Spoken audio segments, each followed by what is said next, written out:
Hey guys, so we're here at the Lincoln Heritage Museum here in Lincoln, Illinois.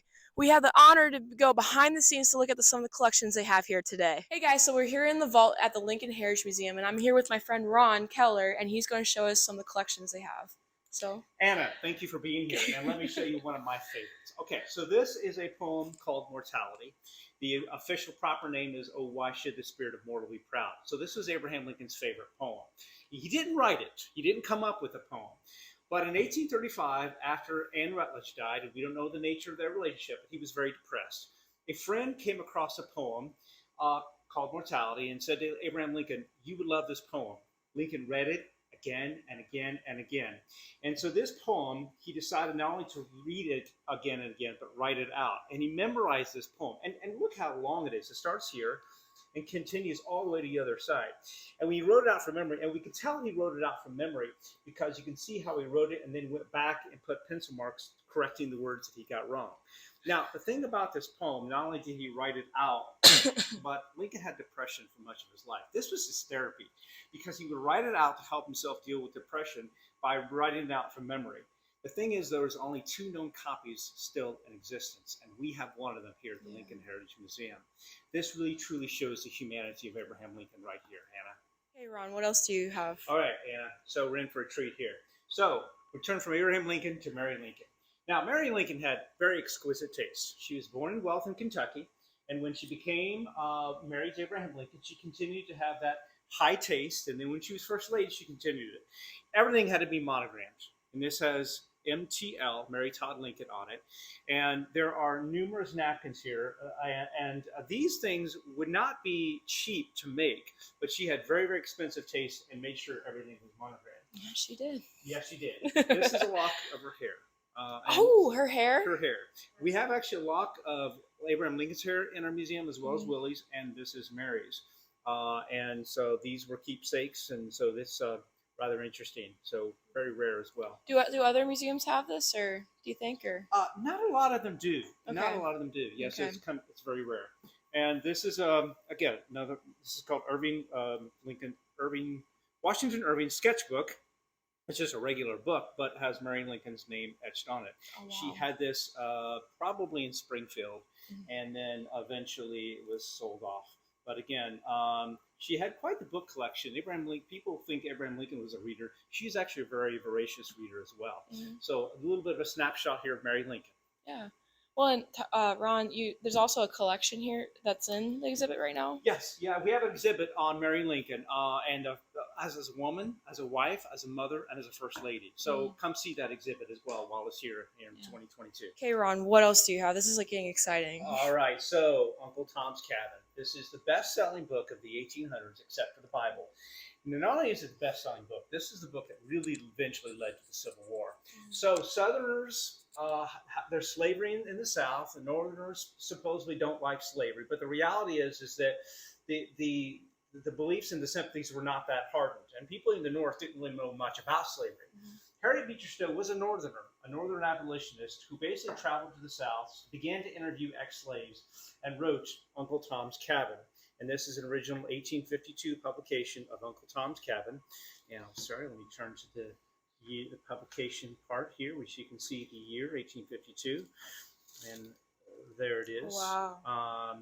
And again, Americans read this book and actually didn't know much about slavery until this woman wrote this book.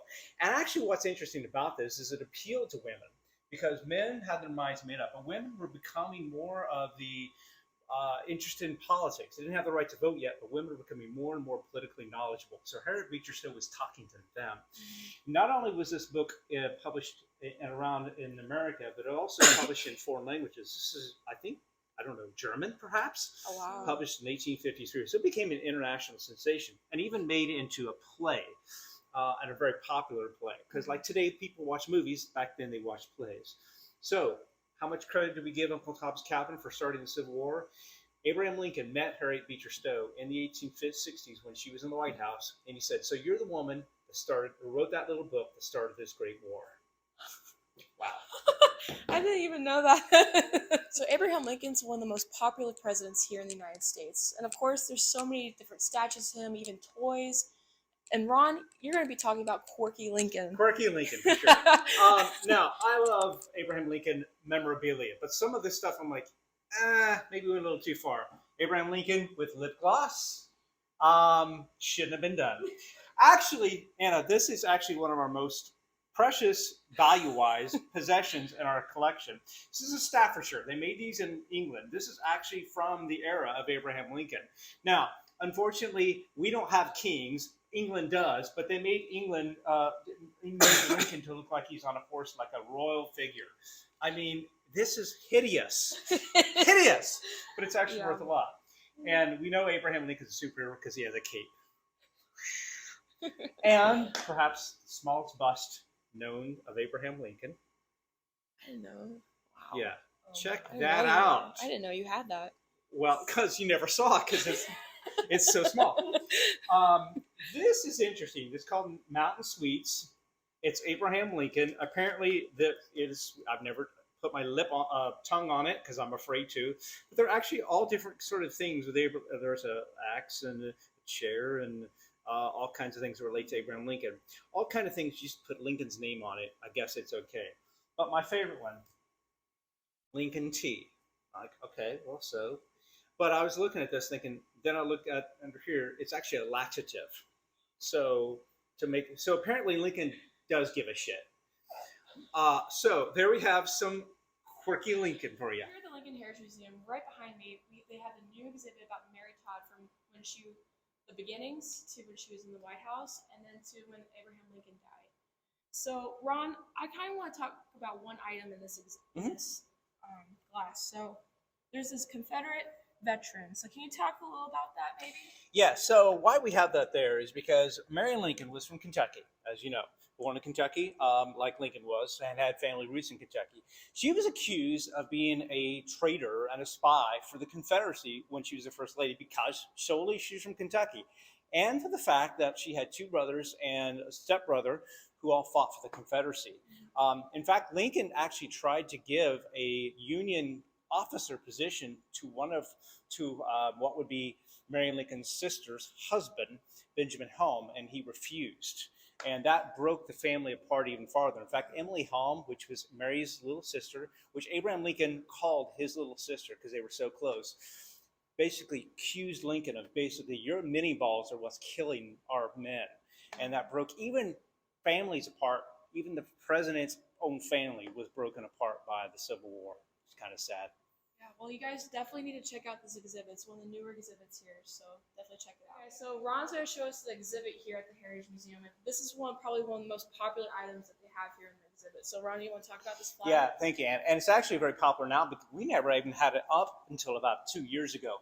But this is the Middletown flag made in 1860 by the Middletown ladies. Middletown is a little bump of a road town just on the west side of Logan County.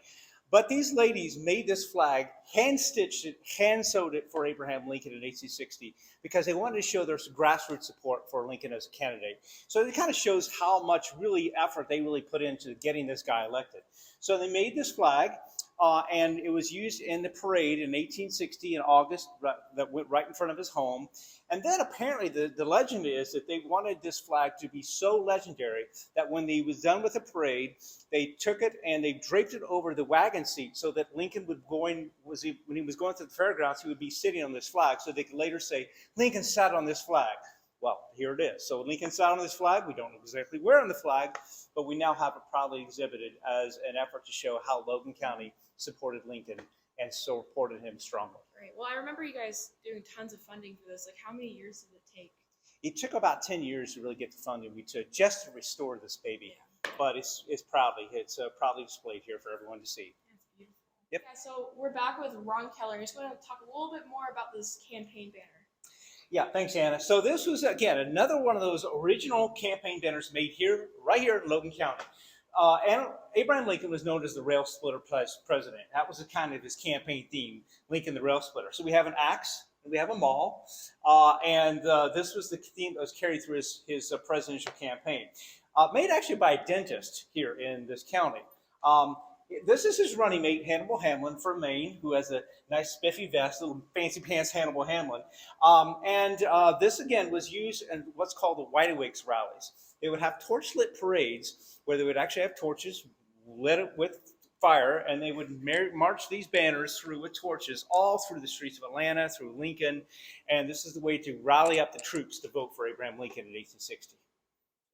So one of my favorite things about the Lincoln Heritage Museum is not just about Abraham Lincoln. It's basically about local history, so Logan County and the town of Lincoln, Illinois.